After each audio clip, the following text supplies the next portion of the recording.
يا أيها الذين آمنوا كتب عليكم الصيام كما كتب على الذين من قبلكم لعلكم تتقون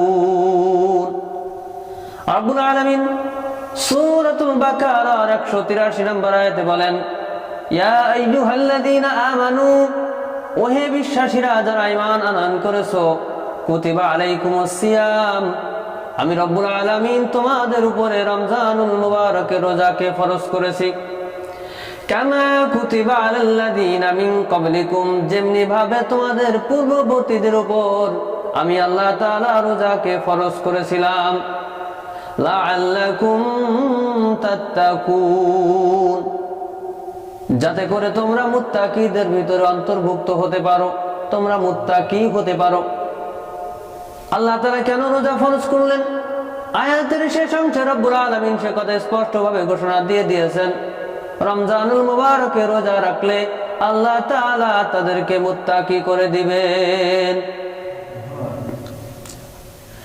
রমজানুল মুবারকে সিয়াম পালন করলে আল্লাহ তাআলার রাসূল মুহাম্মদ রাসূলুল্লাহ সাল্লাল্লাহু আলাইহি ওয়াসাল্লাম কয়েকটা ফজিলতের ঘোষণা দিয়েছেন তার ভিতরে সর্বোত্তম ফজিলত হলো রব্বুল আলামিন কোরআনের ভিতরে বলে দিয়েছেন যে ব্যক্তিরা রমজানের রোজা পালন করবে সিয়াম সাধনা পালন করবে আমি রব্বুল আলামিন তাদেরকে মুত্তাকি করে দিব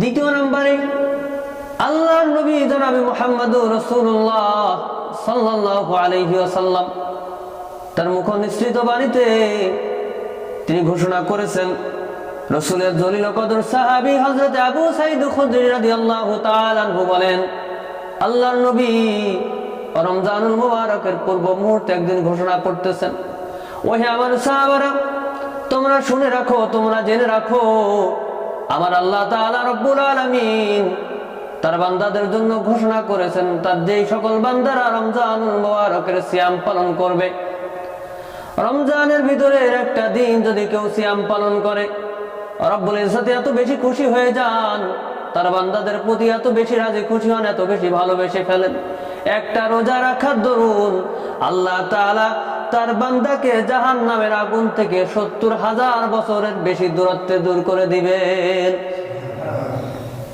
দ্বিতীয় নাম্বার আমরা যে বিষয়টা জানতে পারলাম আল্লাহ তাআলা তার বান্দাদেরকে একটা রোজা রাখলে জাহান্নামের আগুন থেকে ৭০,০০০ বছরের পথ দূরে সরিয়ে রাখবেন অর্থাৎ জাহান্নামের আগুনকে তার বান্দাদের থেকে ৭০,০০০ পথ দূরে রাখবেন এটা আবু সাঈদ খুদরি রাদিয়াল্লাহু তাআলা আনহু থেকে বর্ণিত উনি রাসূলের অত্যন্ত পছন্দের প্রিয় একজন সাহাবী প্রিয় ভাইরা রমজানুল মুবারকে রোজা রাখলে তৃতীয় নাম্বার যে ফজিলতের কথা রাসূল বলছেন আল্লাহর নবী সাল্লাল্লাহু আলাইহি ওয়াসাল্লামের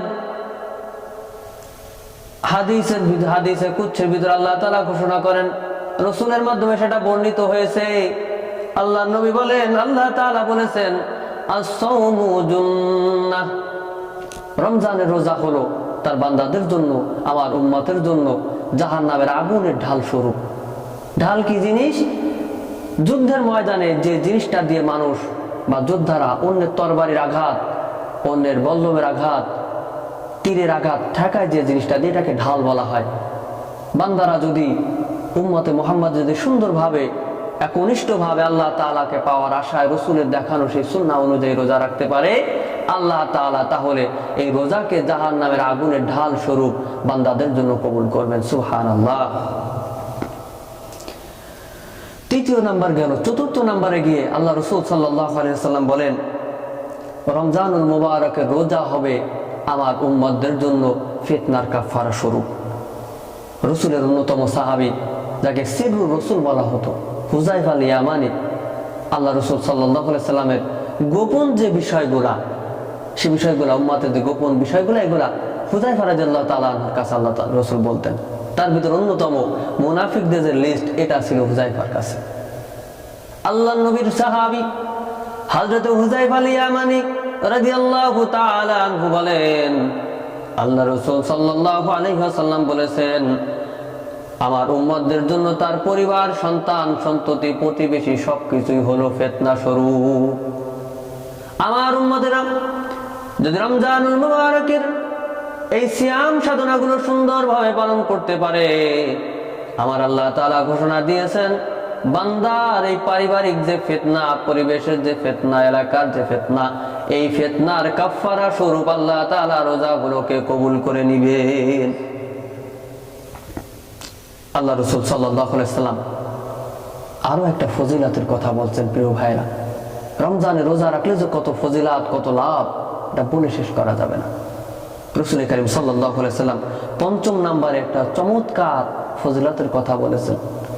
ও ভাই, আমার আপনার যত পছন্দের মানুষ হোক না কেন, মুখের দুর্গন্ধ কেউ সহ্য করতে পারে না।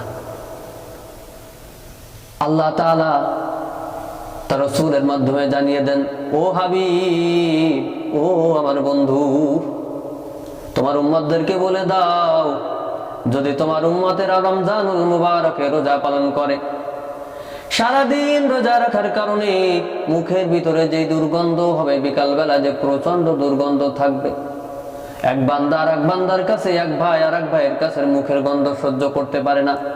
ও হাবিব, তোমার উম্মতদেরকে বলে দাও, ঘোষণা দিয়ে দাও, আমি আল্লাহ তাআলা ঘোষণা করে দিলাম, আমার যেই বান্দারা আমি আল্লাহকে ভালোবেসে রাজি খুশি করবার জন্য রোজা রাখবে, ওই বান্দাদের মুখের যে দুর্গন্ধ, এটা আমি আল্লাহ তাআলার কাছে মিশকে আম্বরের ঘ্রাণের থেকেও বেশি সুঘ্রাণ।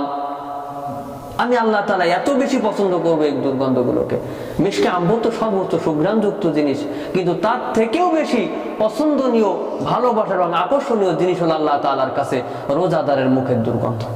সুবহানাল্লাহি ওয়া বিহামদিহি, সুবহানাল্লাহিল আযীম। ৬ষ্ঠ নম্বরে গিয়ে রোজার ফজিলত সম্পর্কে রাসূল বলেন, রমজানুল মুবারকে আমার যে সকল উম্মতেরা রোজা রাখবে, এই রোজা আমার উম্মতদের কুপ্রবৃত্তি থেকে দমন করে রাখবে। হযরত আলকামা রাদিয়াল্লাহু তাআলা আনহু থেকে বর্ণিত, আল্লাহর নবী সাল্লাল্লাহু আলাইহি ওয়াসাল্লাম বলেছেন, যাদের সামর্থ্য আছে তারা যেন বিবাহ করে, আর যাদের বিবাহ করার সামর্থ্য নাই তারা তাদের কুপ্রবৃত্তি, তাদের যৌন ক্ষমতাকে সংক্ষিপ্তকরণ বা সংরক্ষণ করবার জন্য তারা যেন রোজা রাখে। আর রমজানে যারা রোজা রাখবে, আল্লাহ তাআলা তাদেরকে সকল প্রকার কুপ্রবৃত্তি থেকে, কুবাসনা থেকে হেফাজত করবেন। সুবহানাল্লাহ। ৭ম নম্বরে গিয়ে আল্লাহ তাআলা তার রাসূলের মাধ্যমে জানিয়ে দিচ্ছেন অন্যতম একটা পুরস্কারের কথা। রমজানে যেই ব্যক্তিরা রোজা রাখবে, অন্য সকল ইবাদতের পুরস্কার একত্রে আল্লাহ তাআলা ঘোষণা করেছেন, একসঙ্গে দিবেন। আল্লাহ রাসূল সাল্লাল্লাহু আলাইহি ওয়াসাল্লামের সাহাবী সাহল ইবনে সাদ রাদিয়াল্লাহু তাআলা আনহু বলেন, আল্লাহর নবী ঘোষণা করেছেন, আমার যে সকল উম্মতেরা রমজানুল মুবারকে রোজা পালন করবে, আল্লাহ তাআলা ঘোষণা করেছেন কিয়ামতের ময়দানে হিসাব নিকাশ শেষে যখন জান্নাতি ঘোষণা করা হবে, জান্নাতি ঘোষণা করার পরে অন্যান্য নবীর উম্মতদেরকে সকলকে একটা দরজা দিয়ে জান্নাতে প্রবেশ করানো হবে। আল্লাহ তাআলা ঘোষণা দিবেন, আমার প্রিয় নবীর উম্মতেরা কই, যারা আমাকে ভালোবেসে রমজানে রোজা রেখেছে। গ্রীষ্মে দুপুরে পানি পিপাসা লেগেছে, কিন্তু আমার বান্দারা পানি পান করে নাই। ক্ষুধা লাগছে, আমার বান্দারা খায় নাই।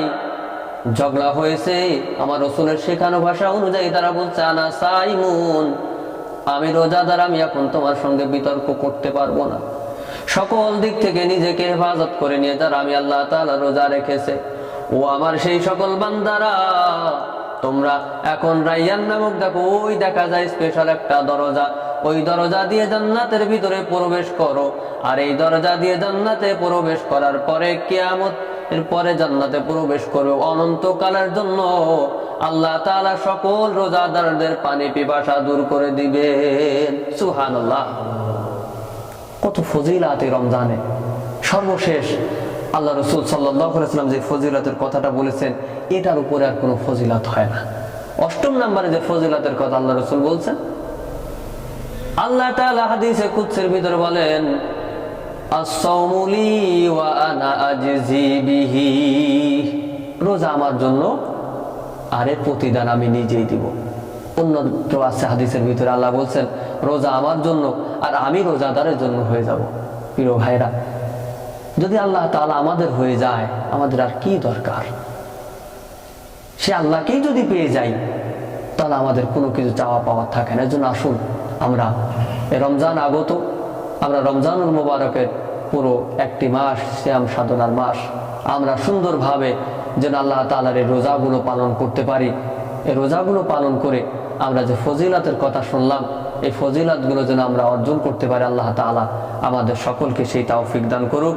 বারাকাল্লাহু লানা ওয়া লাকুম ফিল কুরআনিল আযীম ওয়া নাফা'নি ওয়া ইয়্যাকুম ওয়া যিকরিল হাকীম।